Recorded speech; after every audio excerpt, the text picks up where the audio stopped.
Welcome to Temples and Priests.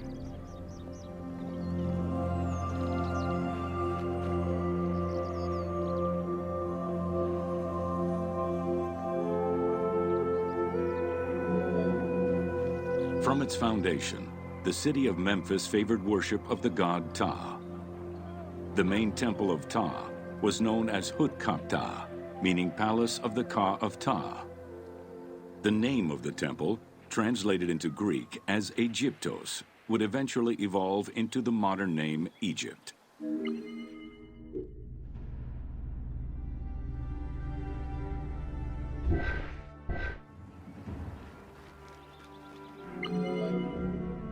Temples were the center of religious, political, and economic life in ancient Egypt. These sacred places were viewed as the literal home of the gods and goddesses. As such, every aspect of them required care and reverence, all of which was accomplished through elaborate ritual.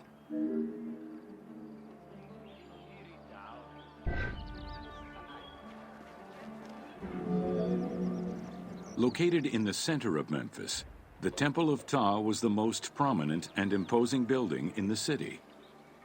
The long walkway leading toward the temple, known as the Dromos, was guarded by rows of sphinxes. The entire sacred area was designed to keep the statue of the god protected, deep within the sacred enclosures that surrounded it.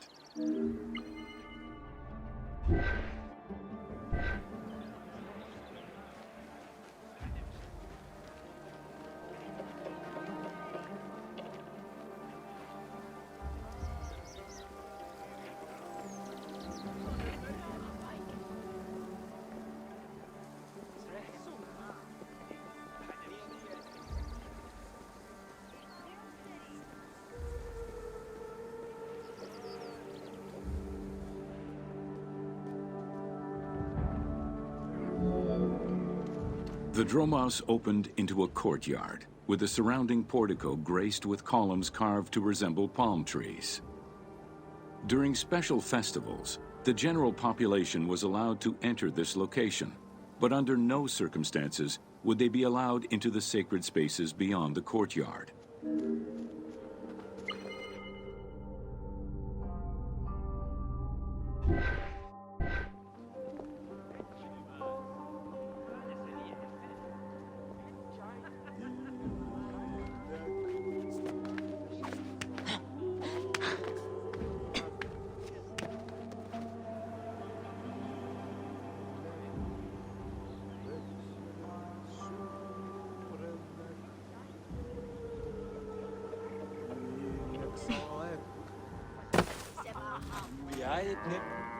سبا ونوفر هر سسم نچرو سواتر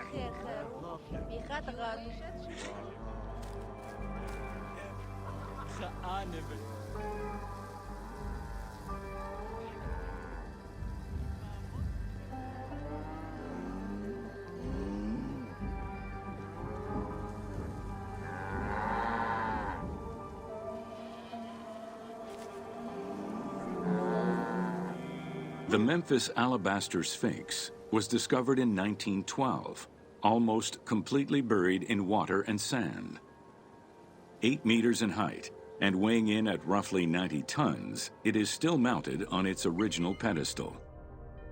Though it is called the Alabaster Sphinx, it was in fact carved from common calcite rock, which is similar in appearance and texture to alabaster.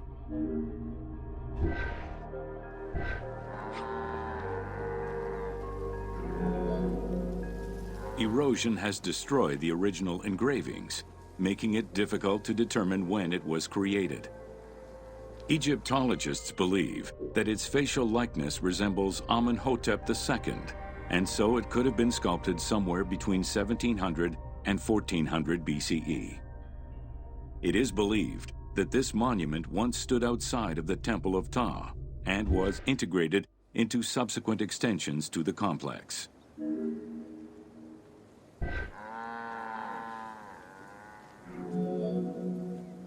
The size of the imposing sculpture reflects the importance it had to the temple during the New Kingdom. This sphinx is one of the few remaining artifacts from the ruins of Memphis to survive.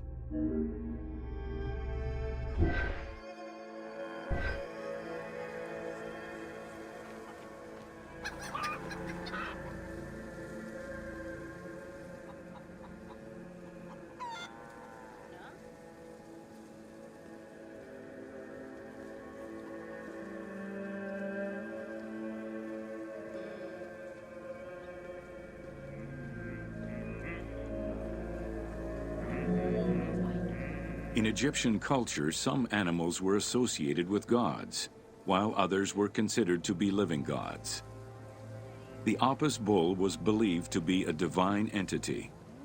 The earliest mention of the Apis bull in ancient Egypt goes back as far as the first Egyptian dynasty.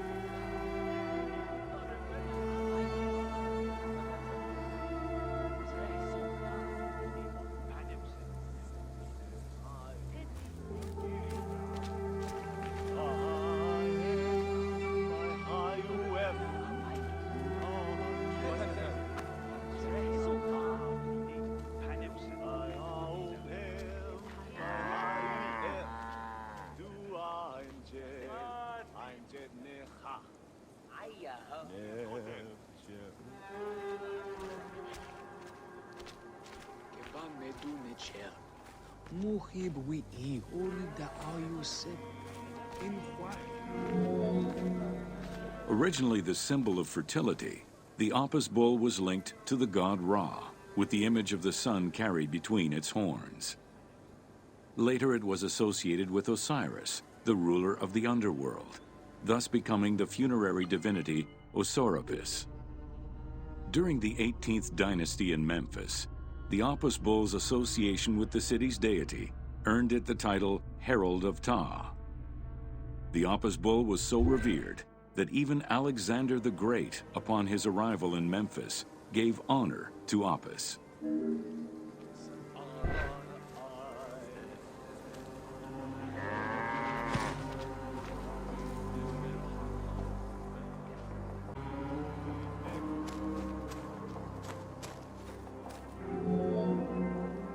The Apis bull lived with its harem in a sacred barn located in an enclosure in the Temple of Ptah. Each bull bore 29 signs representative of its divinity. Among them, the bull had an eagle-shaped mark on its back, a double tail hair, and a scarab-shaped mark under the tongue. The signs were intended to correspond with the lunar cycle. After its death, Egyptians would search for its reincarnated form among the livestock.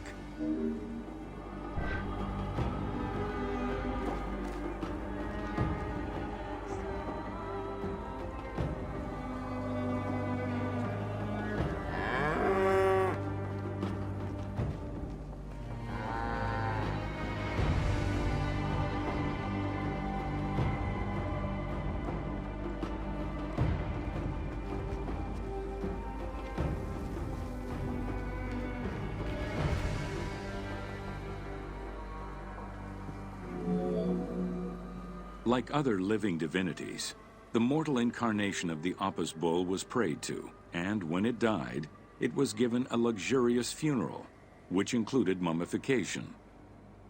Until the reign of Ramses II, the Apis bulls were buried in individual graves in Saqqara. During the 26th dynasty, the bodies of the bulls were buried in enormous stone vats in the underground corridors of the Serapeum of Memphis.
Ancient Egyptians believed that temple rituals were essential to maintain order in the cosmos and allow communication between humans and gods.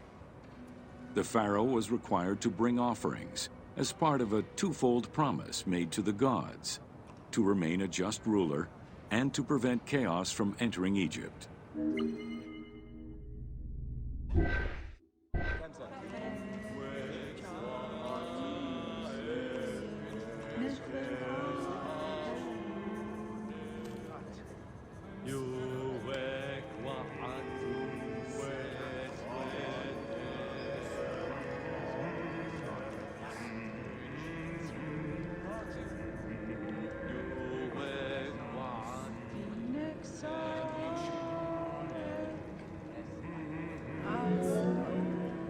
Details of the ceremonies found on temple walls provide a thorough overview of the stages of the daily ritual. Performed 3 times a day to mirror human mealtimes, each step of the highly symbolic ceremony was accompanied by specific recitations, many of which referred to mythical events.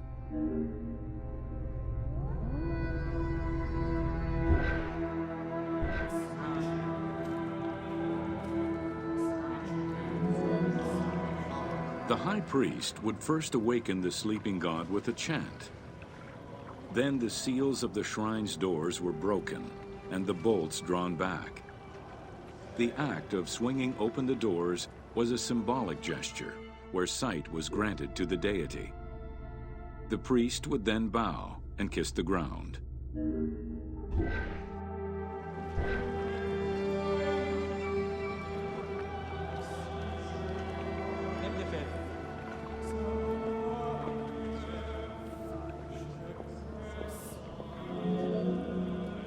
The god was then washed with incense-infused water and its mouth rinsed with mineral salts. The cleansing was followed by adorning the statue with jewels and royal garments. The final ritual required the priest to sweep away any footprints in order to prevent evil from approaching the god.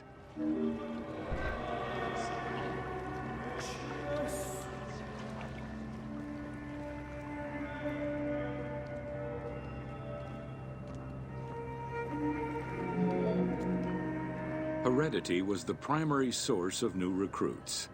Rarely was an outsider allowed this position. At the top of the temple hierarchy was the high priest. Each temple dedicated to a god had at least one high priest devoted to its care and service.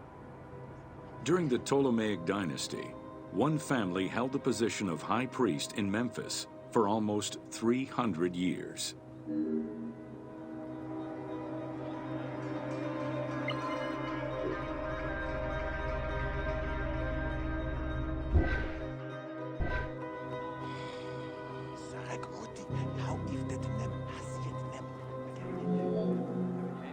High priest candidates made their way up the ranks of the temple hierarchy. The one chosen to occupy the lofty position of high priest was usually confirmed by the pharaoh.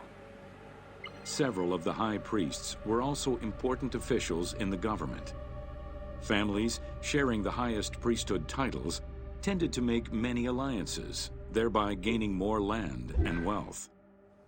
Shifting balances of power sometimes resulted in more or less open conflicts between the priesthood and the pharaohs.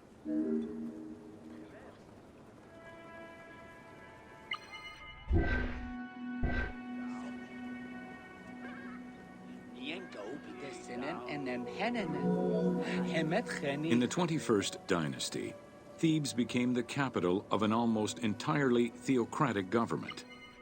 The city was headed by king priests who spoke and governed in the name of the god Amun, in open opposition to the ruling pharaohs. These king priests caused a massive decentralization of power, known as the Third Intermediate Period.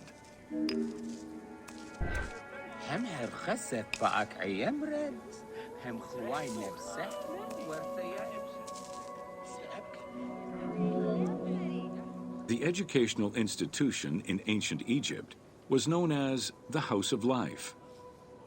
Attended by the offspring of the elite and the clergy, it was a place tailored to the social status of its attendees.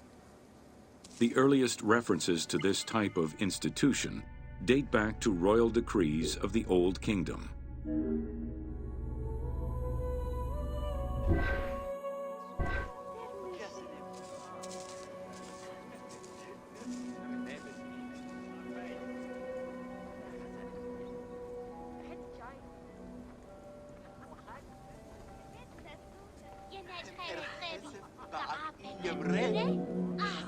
Only two known centers have been uncovered, one in the abandoned city of Akhetaten and one at the temple of Ramses II on the west bank of Thebes.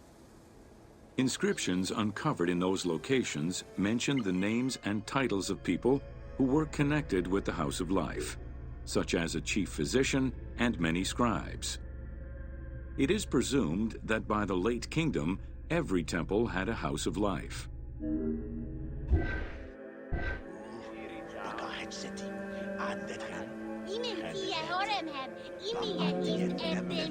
The House of Life offered training for the elite, destined for occupations such as astronomers, doctors, veterinarians, diplomats, architects, translators, or theologians. Some institutions focused on specific disciplines, making them a central hub for the country.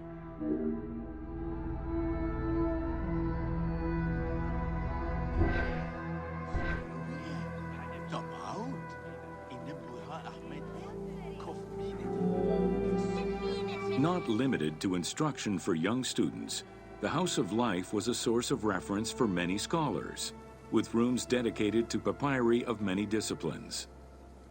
Because papyri were preserved there, the Greco-Romans referred to the House of Life as a library.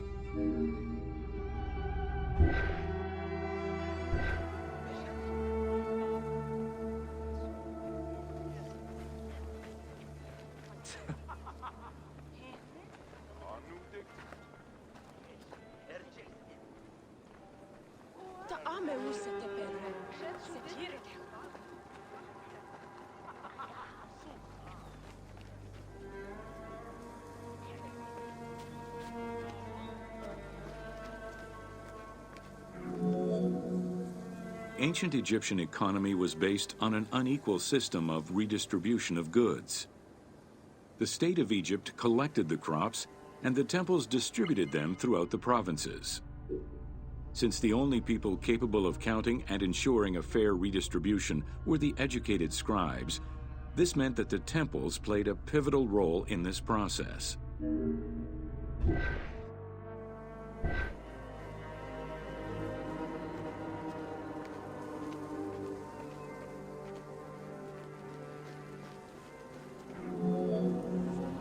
There are records of pharaohs making offerings of large tracts of land and animals to temples in order to maintain their favor. Ramses III offered generous gifts to the temple of Amun in Karnak in such a manner.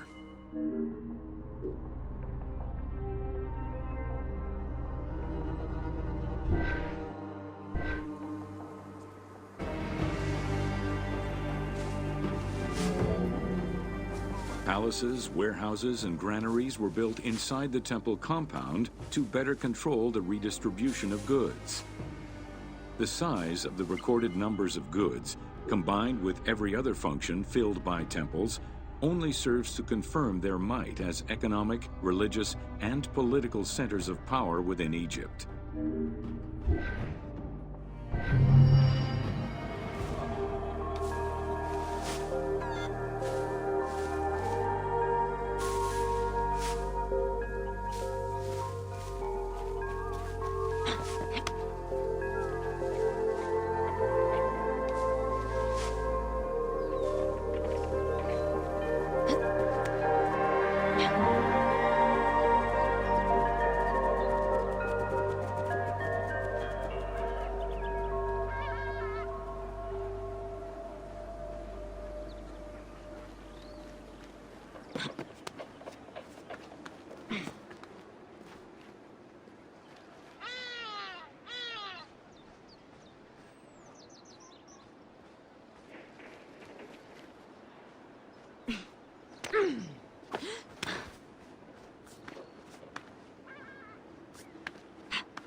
نفر ورد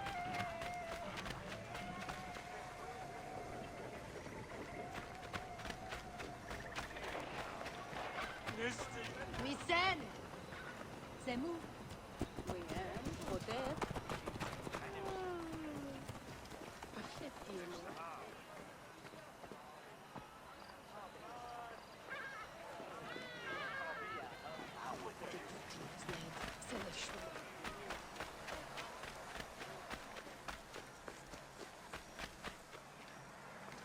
رأيت نوتين هم حتب نفر ورد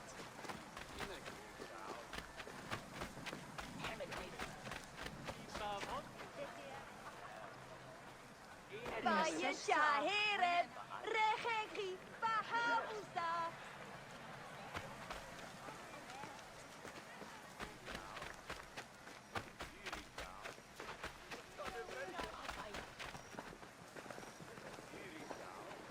هي هنا